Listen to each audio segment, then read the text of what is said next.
Hello, everyone. We are going to wait just a minute or so for people to file in and to join, and then we will get started. So thank you for joining us today.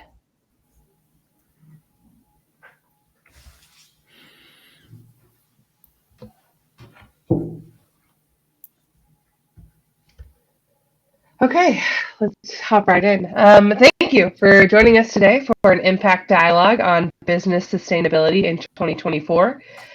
Leading us in the conversation, we have Gerhard Andrey, co-founder of Liip and member of the Swiss Parliament, and Leah Goldfarb, Platform.sh Environmental Impact Officer. Before we get started, just know that we'll have plenty of space and time for questions answered by the experts at the end of the webinar. Please leave any questions you have in the comment section, and we will get to them at the end. So now it's time to let the sustainability experts take over. Thank you so much, Sarah. Nice being with you today. It's a great opportunity to talk about this challenging topic. I think it's a challenge. I think you do so too. Leah, what actually motivated you to get into the sustainable development and all that stuff that comes with it? So thanks, Gerhard, for that. Yes, I completely agree with you. This is a monumental challenge that we all need to grapple with. Also, I want to say, though, I've been looking forward to this call all week, so I'm really excited that everyone's online and that we have this opportunity. So I was motivated by issues dealing with sustainability and energy from a very young age. I grew up in Pennsylvania near 3 Mile Island when the nuclear power plant there had its accident, and my family evacuated. And the reason we evacuated was because my father was a scientist and he was able to figure out that there was a danger involved. And that put me on this path of looking into how our choices affect our well-being, our environmental stability, our security. And I always looked at it through a scientific lens. And so I got my PhD in physical chemistry, and then started looking at climate change, and then broadened that to look at sustainability more broadly, first in the NGO and public sector, and then more broadly, in the private sector. Okay. And how about you, Gerhard? How did you get? First of all, that sounds scary what you went through, I guess. So having to be evacuated for some sort of disaster. I mean, that's terrifying. I actually also have a history through my family. We didn't have to be evacuated. For me, it was different. My family, my parents are farmers. They were farmers, and we had always a strong relationship to nature. My parents, even though they were traditional agricultures, they had a strong sense of how nature works and how it actually influences their well-being and what they're actually doing to actually, at the end of the day, produce things to eat. I mean, that's the whole purpose. When I was a small kid, when I was a youngster, I didn't really. So I have an echo. I hear me twice. I'm so sorry. You sound fine to me. I don't repeating myself. Give me a second. There seems to be some sort of issue. Anyway, I'm going to continue. So when I was a young kid, a youngster, I didn't really think that much about it. So I can't. I simply can't. I hear you again. We gonna have to stop. Just make a small break. It doesn't work. C'est bon? Now it's fine. Okay, I'm back great. again, back on track. So sorry. I hear everything 3 or quadruple times. So no, I'm back. I'm back with you. So sorry. Anyway, so when I was a youngster, a young kid, I didn't really bother that much. I actually didn't really feel or understand how much it impacted what actually made made me at the end of the day. But during studies, so after an apprenticeship as a carpenter, I studied wood engineer, and there the topic of sustainable development, because of course, wood is an impressive and awesome material for a circular economy. It became in the 90s really important. How does economy actually impact our lives and the planet? So it built up. And when I started with our company, when we founded Liip, from day one, it was the ambition to actually do business ethically, so compatible with social needs, compatible with the planet, and of course always being some sort of profitable enough. So that was something that really accompanied me for a while now. It led me also to politics. So I became a member of parliament for the Green Party, because of course that's quite logic after having heard what I just said about my way.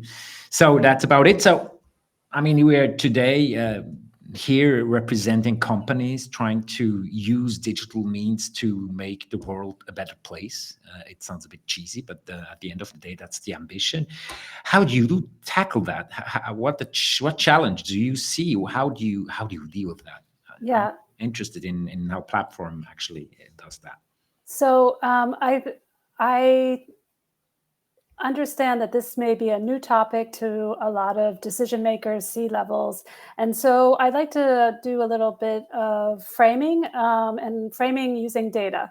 So I actually have a slide. I don't know if we can put this up to show, thank you very much, decision makers, the impact of digital emissions. And I understand that, this discussion is on sustainability, and climate change is just one aspect of sustainability, which is much broader, dealing with social, economic, and environmental factors. But what I want to show here is that here we are in 2024, and this shows a percentage of total emissions from the information communication technology sector. And you can see we're at this inflection point right now, and the choices that we're going to make now will determine what path we will be on going forward.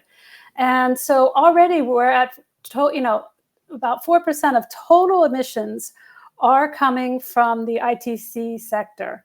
And so we have to decide whether the future we're going into in, let's say, 2040, which is what the end of the graph is showing, will be about 15% or closer to 7%. Already at 4%, we're about the same emission rate as the aviation sector. And we know with cryptocurrency, AI, and other aspects, we may be on this higher trajectory if we're not aware of the choices that we're going to make there. So first, I make the argument that technology does have an important footprint in the overall contribution, and this is just about climate change. We could, if we have time, we'll get into biodiversity, water, human impacts. As well. But, I try to talk to them about a mode strategy where we measure, optimize, deploy, and then educate. And when we say educate, we mean that very humbly, because we're educating ourselves, because this is a new field. Yeah, I mean, it's impressive, and also a bit frustrating, because for years now, we all heard how actually digital will also help us becoming more sustainable, and I think that's true, but only if we not just have this dangerous rebound effect. So I often have the impression that we optimize a thing, we do things better, but we add yet another new thing or new service or whatever that actually just eats up, consumes what we somehow make better.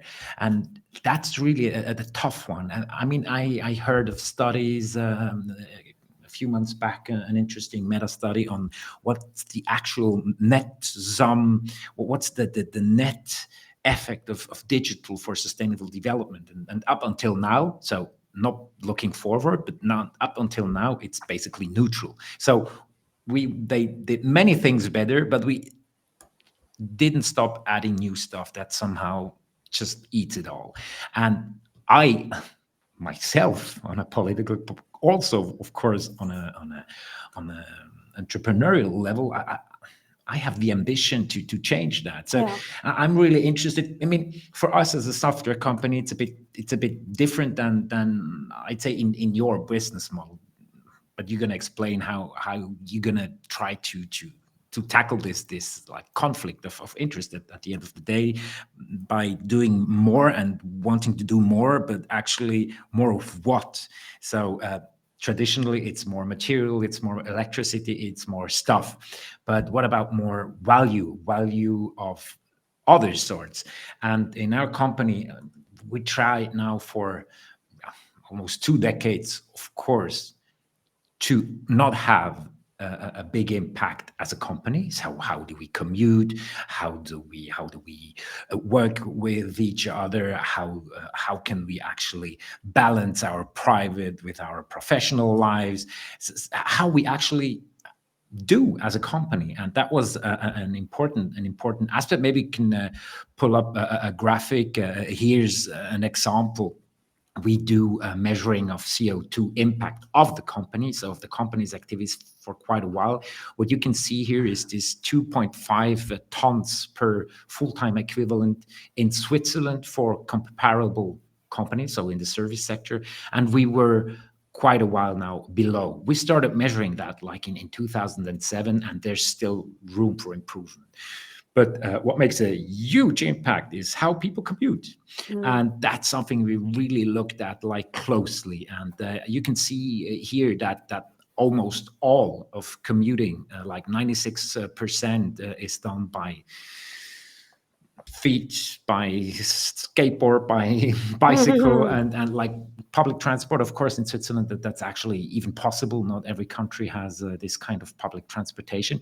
But of course, also as a company, where do we put our offices? So we really try to focus on these kinds of things. What's the impact of the company, like ecologically? And another number you can see here, that's the part-time working at Liip. That's something that's in Switzerland. That's a bit specific for each country, of course, but in Switzerland, it's still quite hard to like balance professional and private life, and companies make a big difference. So these kinds of things were in the focus over the like past 2 decades. What was a bit different is what we work on. And in the past, we just excluded stuff. We didn't want to work, and we didn't work for oil companies because from our perspective, that wasn't a thing that we could think that makes the world better, because we have to stop using oil. So these kinds of decisions, I'm going to maybe show you a bit more about this later on. But to start here, for you, how do you look at the internal impact? Because you always also have 2 impacts, your own and the ones you actually produce for your companies, your clients that want something from you.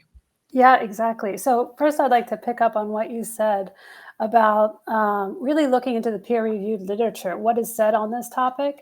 And so in the IPCC Working Group 3, most recent, the AR6, Summary for Policymakers, they've done an analysis, and they talk about that digitalization can enable emissions reductions, but can have adverse side effects, like the ones you were mentioning, unless appropriately governed. And so we're seeing, like, you know, the literature is showing us that yes, it could, you know, that you can have digital for good, but it has to be, you know, constrained, and you have to be intentional in much the way that you were talking about, Gerhard, with you do with Liip.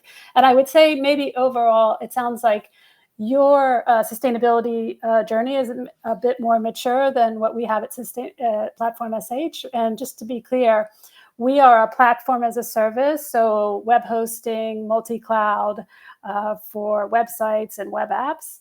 And this is our most recent carbon audit.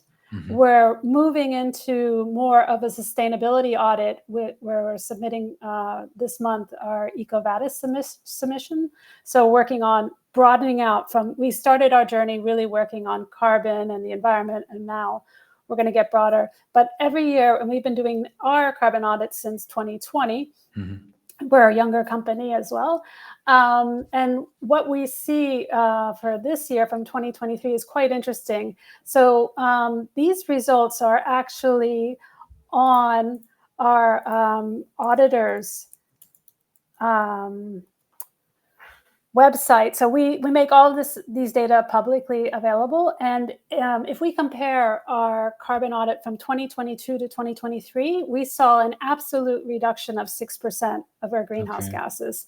And just to give you the big picture here, what you can see here is, as a company, about 1/3 of our emissions are coming from the cloud. 2/3 are coming from the cloud and 1/3 are coming from our own internal. And we are a remote first company. So actually our main source of emissions are coming from flights being taken to attend meetings. So we have a slightly different, emphasis. And so what we've decided to do is really, work on looking at how to reduce emissions in the cloud. And when we talk to our clients, and we have this shared responsibility models with our clients, we tell them that if we use the greenhouse gas protocol, which is the international protocol for measuring greenhouse gases in the cloud, thinking about where they're hosting their websites and their web apps is probably the number one thing they can do. If they come to a platform as a service, they're already benefiting from density and right sizing, and our auditor has confirmed that by coming to at least platform, we're using CPUs 12 times more efficiently than a deployment on Elastic Cloud 2 on AWS, Amazon Web Services. And then also, obviously most devs know that if they optimize their code, they're going to have something that runs faster, that's just going to consume less electricity. But, we try to really encourage our clients to combine all three. Okay. That's impressive. I mean, of course, it's not only like good for the planet if you use CPU 12 times more efficient than others, but it's also economically interesting. So at the end of the day, these things go together, but there are limits with that. So how far can you go? So if I got you right, I mean, question is, where is a data center located? And that makes a huge difference because of the electricity mix, I guess. Yeah, that's exactly it. So this is something that's pretty new in this field, is understanding when people first come to thinking about emissions in the cloud, maybe they use a web badging URL, or they try to find some other type of metric, maybe the dashboard within their hosting service. And those numbers are not compatible with the greenhouse gas protocol. They're not compatible with a full carbon audit. So, you need this third-party auditor, and that auditor is going to use what's called a location-based approach. And what you can see here is, you can have almost a 15 times difference from running the same application in Germany compared to Sweden. And what you're seeing here is the carbon intensities in terms of grams per kilowatt hour of the electricity grid that they're using. And so this has, this major impact at the end of the day. Okay. So like from a political perspective, it's interesting as a country when you're able to offer green electricity, because that might be interesting for companies like yours that wants to be there where the good electricity is. I mean, it's a nice story, and I think, we have to go down that road, because at the end of the day, if we look at the graphs you've shown before, we can't let that go. We can't let just being digital the next huge issue for human beings. Exactly. I'm a bit afraid of that, because when you look at the artificial intelligence boost, it's gonna be consuming so much electricity, resources. It's gonna use land and water and everything, and that really is something that I'd like to contribute to actually. Doing the right thing, because at the end of the day, a lot of data is never used, or is even dangerous for us as the people, also from a human rights perspective. So I think we really need to get better.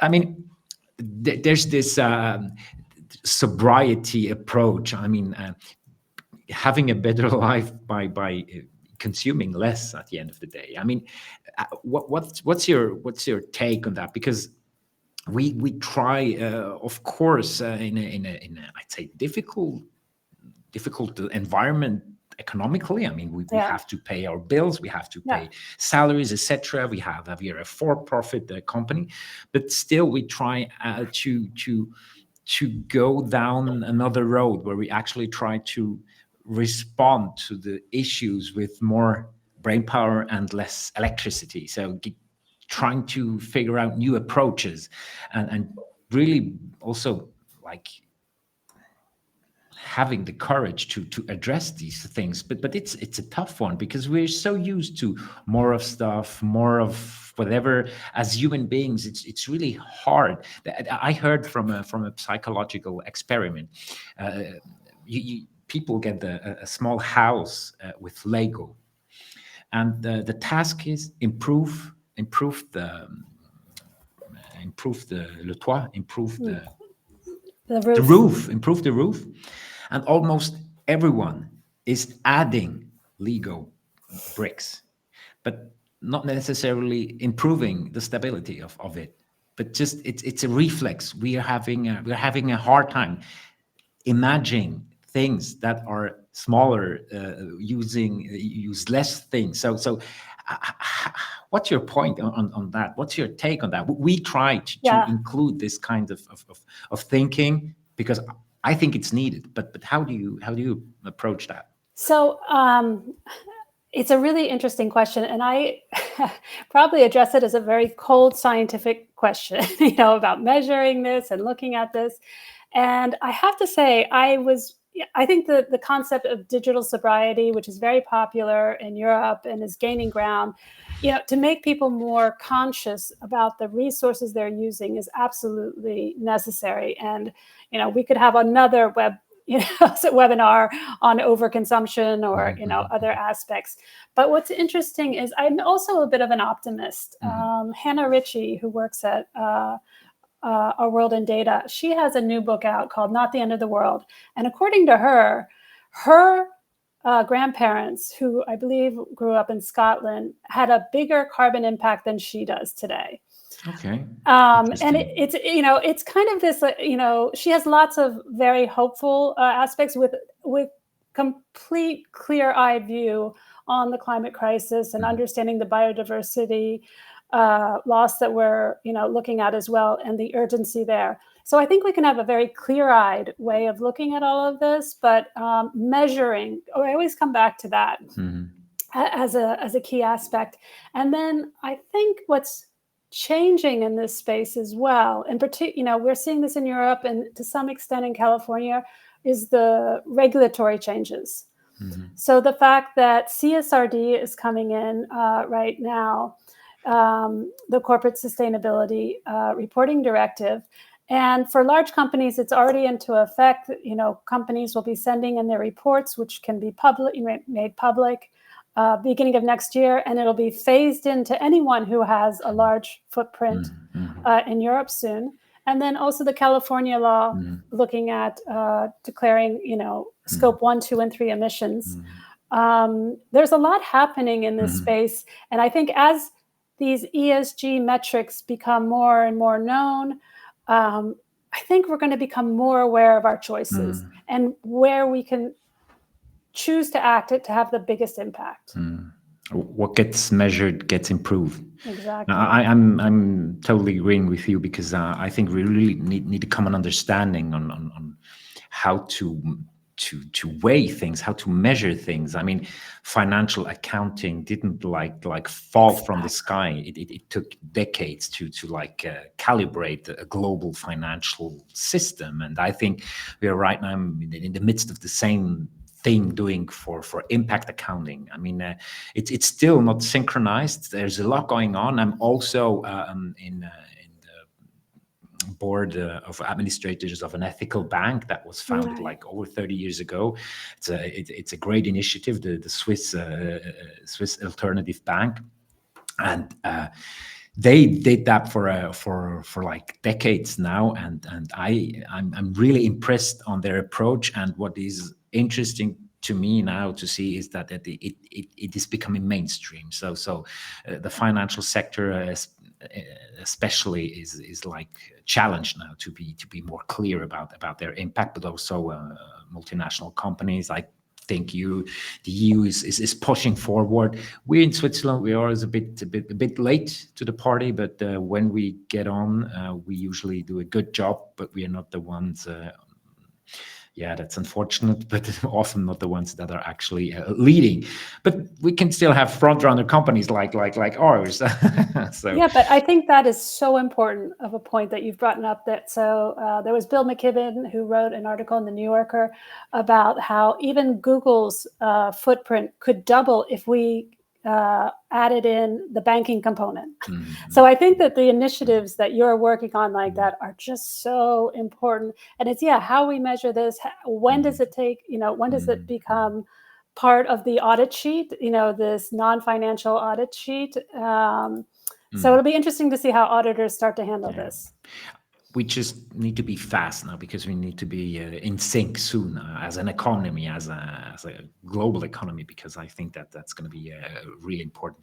I mean, we as a small and medium-sized enterprise in Switzerland, I mean, we have a local market. We are doing software development. We're trying to, I mean, that's our vision. It's using digital means for human progress, and human progress meaning in a social, ecological, and economic sustainable way. So that's what we're trying to achieve. And I told you the focus we had, or not the focus, but the place where we are quite good with numbers is like our own internal impact. So for like almost 15, 17 years, we are now doing, we're having a balance sheet for carbon footprint. It became better and better. That's the numbers I've just shown you, and that you can have interesting. That's not the slide I want to show. Get you back with the impact one. Sorry, I wanted to show the tons of CO2.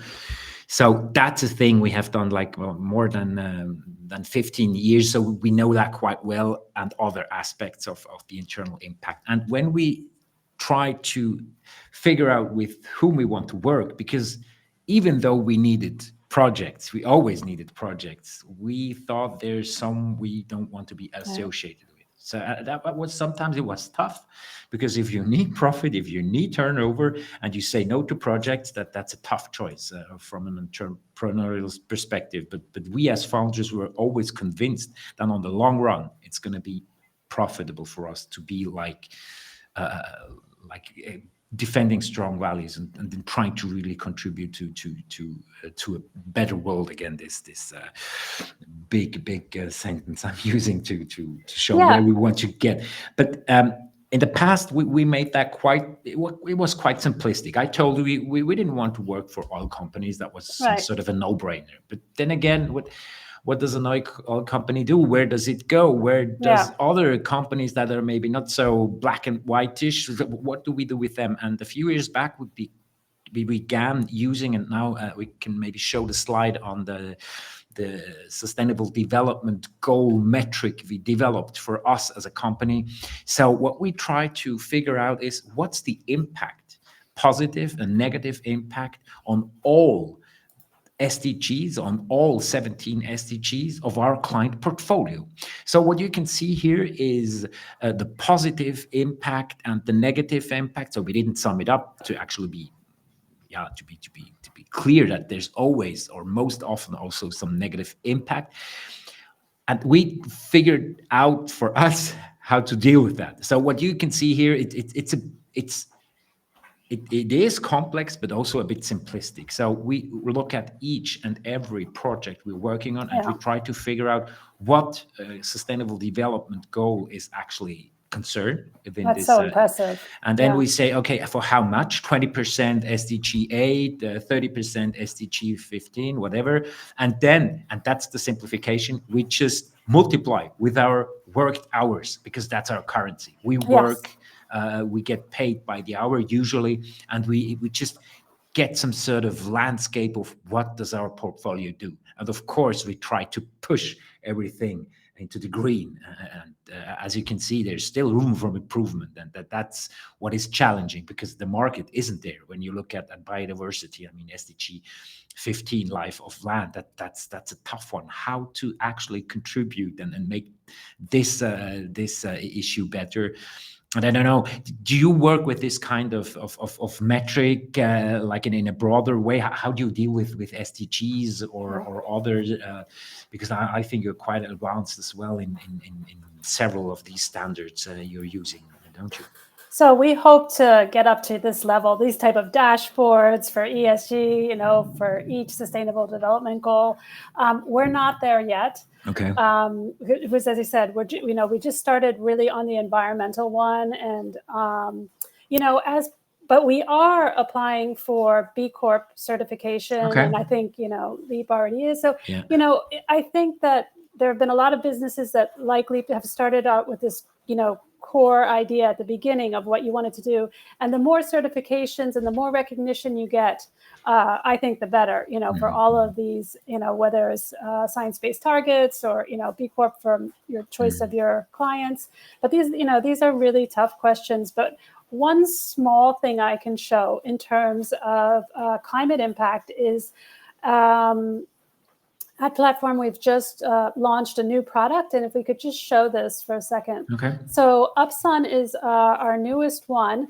And we give a 3% discount if you deploy using our greener data centers. So those are data centers that run on low carbon electricity, so that less than 100 grams per kilowatt hour. And what's interesting is the data have just come in, and we're seeing that 80% of our clients, despite having sovereignty laws, saying they have to host in their own country, are opting. So they get the 3% discount on resources, but just overall, I think they're being motivated by this. Mm-hmm. And what's interesting is we've broken this down in terms of country. And we have, what we're seeing is a lot of people, like if you're in Europe, you're gonna, opt for Sweden. But we're also seeing our new data center in Switzerland is another big contributor there. So it's interesting that we're able to nudge our clients, and again, that in that way. Yeah, I think that's an interesting approach. We're not there yet in terms of like nudging through pricing. Yeah, we have that but in a very basic manner, and I think that's something at some point it has to have its impact on a pricing level. It has to have at some point it has to have consequences. And I think the more companies that start like doing pricing also by including these external factors, we are actually getting there. And that's why I'm also always optimist that we get there where we should have been, of course, for decades. I mean, including external effects of economic. That's not something new. The tragedy of the commons is something really old. The concept is there for so long time. So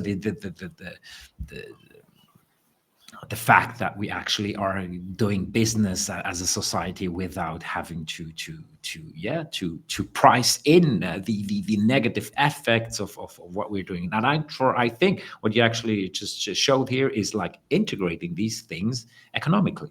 So it makes sense for a company to opt for the greener product, because we go down that road, and it has to be like consequent. It has to be serious, and I think that's an important way to tackle the issue. Great, yeah, and I think the more we share and listen to questions, I think we will be able to work together collaboratively to respond to these type of Speaking issues. of questions, yeah. let me pop in real quick and ask one question for the both of you. This is coming from sort of a government perspective, so it's kind of a two-part question. Let's start with this portion of it. What role should government regulation play in ensuring that digital companies prioritize sustainability? And then on top of that, how can collaboration between the public and private sectors foster something like a more sustainable digital future? Okay. Do you want to go first? Sure. So first, I do think that government regulation has a role to play. I've given the examples of CSRD. We've already had that with, the non-financial reporting directive, the California law. There's the EU Data Act.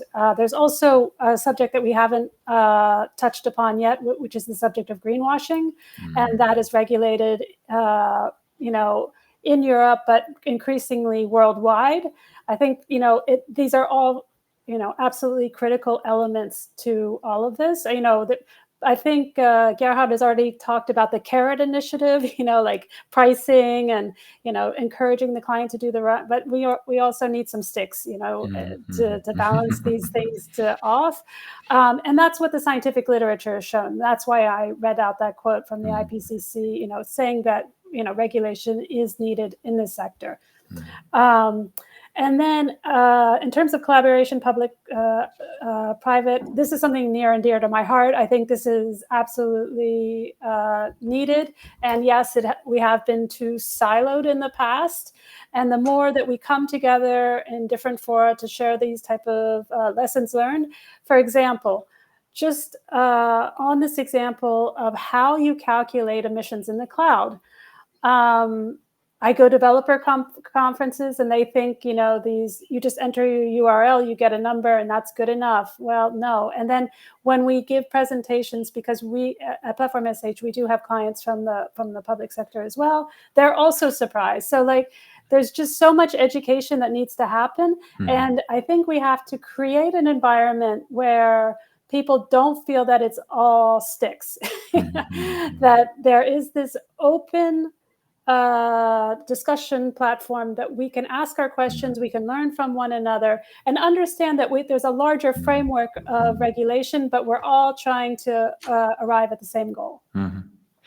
I couldn't agree more. Maybe to get another answer on that question. I mean, if we look back, in the 80s, in the 90s, we didn't fix the ozone layer issue just by not doing anything at all on a political level. Quite the opposite. That was one of the first, or the first environmental law the globe as a whole accepted to ban these toxic gases that destroy the ozone layer, and it was quite a success. And also only because there was regulation. So I think there are moments regulation is really needed, because if you let it go, it just won't fix it by itself. Because there's always this problem of the tragedy of the commons, that you can destroy stuff without having to pay for it, and that can't work. Because from another perspective, if you don't include these costs that taxpayers, other countries, next generations, or the nature is paying, you're de facto subsidized. Right. And it's a subprime loan with the environment. Yeah, that's not a fair competition. So even if you defend free market, you can't defend not integrating these costs into your products. So for me, it's obvious that regulation has to play a role. But then again, what you said is interesting. So the carrot and stick part, we have in Switzerland some experience with regulation that says, from the politics, you have to get there, but we won't tell you how to get there. Just know, if you don't get there, because you know how to get there, we don't tell you how, but if you don't get there, there's going to be consequences. So by giving enough space to figure out how to get there, but knowing where we want to go. So you get my point. So we need intelligent regulation. Yeah, and thinking about that, it would be interesting to know how you integrate that into your decision making. Sarah, do you have? I think that a question has come in on that. Yes, good eye. We have a question from Charlotte here. The question is, to what extent do you use the mapping for decision making at Liip, and does it influence the type of projects that you seek and accept? Yes, that's a great question, and I'm happy that people looked at this approach. So for Charlotte, I mean, yes, it is at some extent quite binary. There are things we won't do. Yeah. If today a big company can't show us in a credible way that it is committed to a sustainable development, sorry, we won't have time for you because we're doing other things, knowing that we might miss business. So there's at some part it's quite binary. Then if it's like more, because very often you're in a gray area. You have a company that was maybe had too bad impact, but really wants to improve. There we have to figure out how reliable is it? How does the company really contribute to this development, to this sustainable development? And then, of course, we can say, okay, you passed the threshold. We're going to work with you.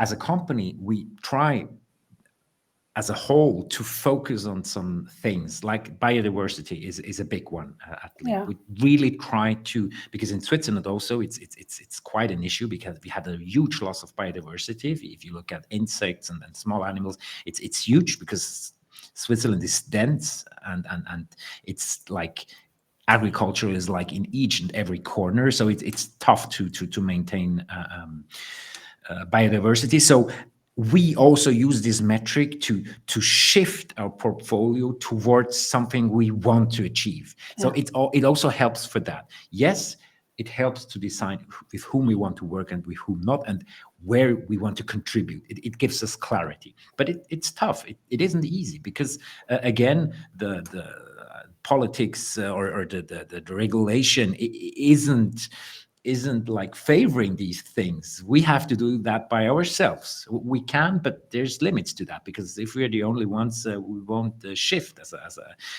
an economy, as a country. But we are not the only ones. The community is getting bigger. Yeah, and what we're seeing is that whether it's reporting to our investors, whether it's reporting to our governments, whether it's responding to an RFP, or just to applying for these ESG standards, we need to track all of these metrics. And so we've put it this past year. We put a lot of effort into. We're working with a startup here based in France just to help us track. You know, we have over 300 metrics just from our investors alone. And then you add on B Corp, EcoVadis, and all the rest. And so, and the biodiversity metrics are really hard, you know, to use use something standard. So I just want to say that it's a challenge that we're all facing, and we're all, you know, approaching this from different angles. But what we're seeing is that now that we're finally putting these systems in place to start tracing and, you know, tracking all of this, that it's paying off. That, you know, if we want to work with a new client, they're asking these type of questions. And you're ready. And we're ready with the data. So yeah, I think that we're really in this, you know, this critical time period where all of the work that we're putting into things that might have seen as a nice to have before, you know, are becoming absolutely necessary going forward. Okay.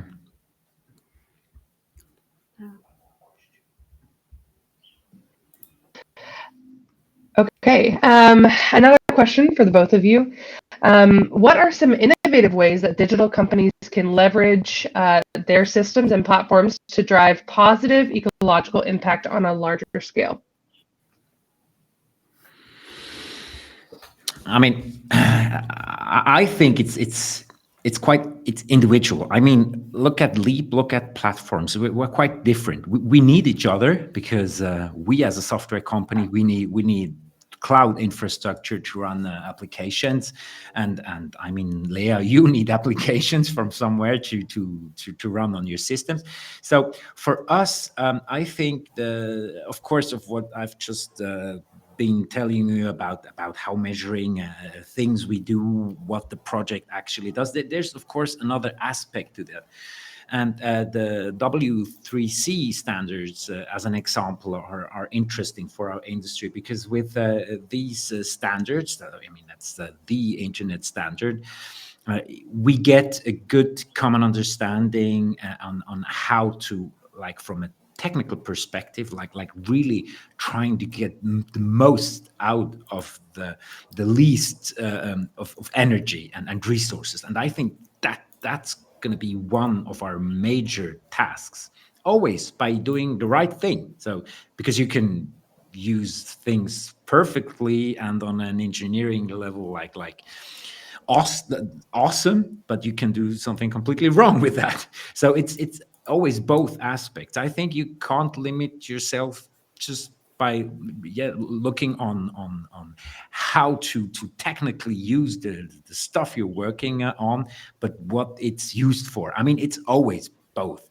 And of course, the second one is a bit more challenging, the value part, because that's the one that we have as a society as a whole less experience. But what I can tell, it's really motivating. What I felt happened within our company, I mean, it's huge, because people want to create that future world that's going to be a better one than what we're doing right now, and destroying so many things. And it's from so many perspectives. It's interesting. It really is also interesting to get talents to work for you, because at the end of the day, you need people. I completely agree with that. Yeah. And I haven't really talked as much about, the staff component to this, but also more generally, companies that have better ESG metrics also do better financially. So, there's a reason to do this. And again, the way we discuss it when talking with our clients, we introduce the topic through this mode, this measure, optimize, deploy, and educate. And this idea of, you don't have to do everything. Let's look at what the numbers tell us right now in the non-financial area. Let's figure out the levers that we can pull that'll have the biggest impact, and work on those first. Deploy that, work with all of our partners, whether it's our clients, whether it's investors, whether it's our staff, whether it's the community, the B Corp model there. And then deploy it, and then measure again, and just keep coming back and knowing that it's all through a partnership, that this is going to work together. So, this is, this general approach that we try to use. And then the educate part, I see webinars like this as part of that educate, bringing people together to discuss these type of issues. Let's hope so. Okay, we have one final question for the both of you. In this era of increased scrutiny on social responsibility, how can digital companies measure and communicate their social impact effectively to both stakeholders and also customers and consumers? Leah? Yeah, so I'm so glad this question came up. This is something that's kind of near and dear to me. So whether it's the social, whether it's the environmental one, I think about this in terms of, just like greenwashing, there's social washing. And so, the same rules apply. If you're making a claim, whether it's on social media, giving a public talk, you need the data to support this. You need to be able to share this information with a third party if requested, and show that you have something substantial to back up your claims. So I think, it's really good to keep in our minds, because this new greenwashing law, at least in France, which has penalties up to 300,000 euros and even prison time, and now this European law as well, is substantial, and it's new. It's new that we have to back up our claims with data. That's for the environmental, but the same thing is happening in the social space. In order to be credible, in order to even declare these things as part of an ESG audit, you need the proof documents. You always need that. And there's another system being put in place as we track all of our metrics, are all the proof documents. Yeah, I'm so agreeing with you, Leah, on that. I mean, the easiest thing is just walk the talk. Because if you walk the talk, you can produce proof.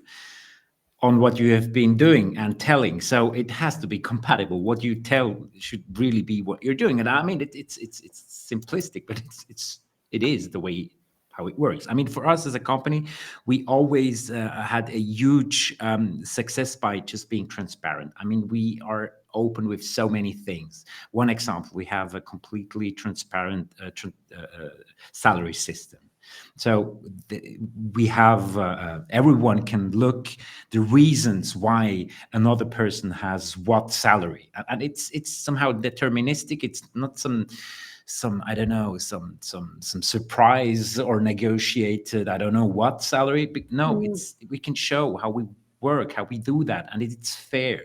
So these kinds of things are really important. Or that we are a completely decentralized and self-organized holocratic company. I mean, that's huge. We can show by our government, by our governance, that people are in charge for what they are doing in their daily work. We can show that it is an inclusive governance. We can show that, and it's also helpful to run the company and other kinds of things. It is really easy when you are just being transparent. But of course, it's helpful if you, before you open up your sources, you have to have walked the talk. So it's hard if you want to, of course, like completely change your strategy when you in the past did something completely wrong.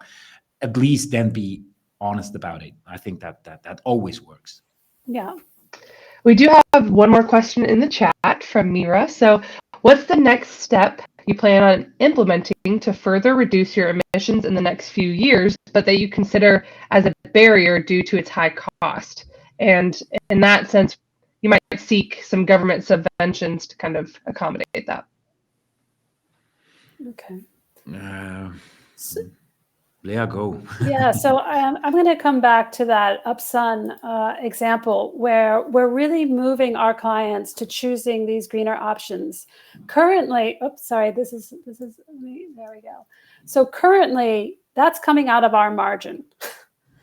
And so that's kind of a barrier to us. But the hope is, as we go forward, that now that renewable energies are now some of the cheapest energies on the planet, we're hoping that this is this long-term strategy. While we're paying a premium now, in 5 years, in 10 years, this is going to pay off and become cheaper. So it's a barrier now, but I would even say that because of the price point of renewables, we don't even need the government, subsidizing this.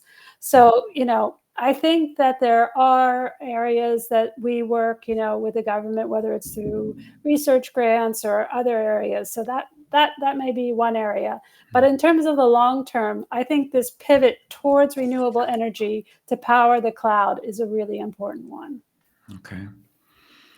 Yeah, I mean, and for us, of course, we're not waiting for politics to change the rules. We're trying to run and being front runner on these kinds of things.